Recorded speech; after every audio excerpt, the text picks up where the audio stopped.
கர்த்தருடைய நாமத்திற்கு மகிமை உண்டாவதாக. உங்களுக்கான தேவ வார்த்தை.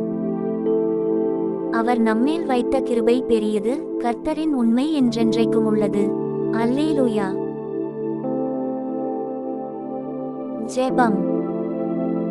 கர்த்தாவே, உம்முடைய கிருபை நமக்கெல்லாம் மிகப்பெரியது என்பதற்காக நான் இன்று நன்றி கூறுகிறேன். உங்கள் உண்மை என்றும் நிலைத்திருக்கும் என்பதை நினைத்து என் வாழ்க்கையை உம்மால் நிரப்பிக்கொள்ள விரும்புகிறேன்.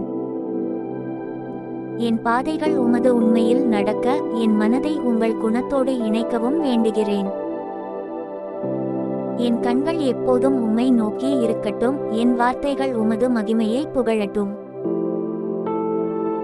இயேசுவின் நாமத்தில் ஜெபிக்கிறோம் எங்கள் நல்ல பிதாவே. ஆமென்.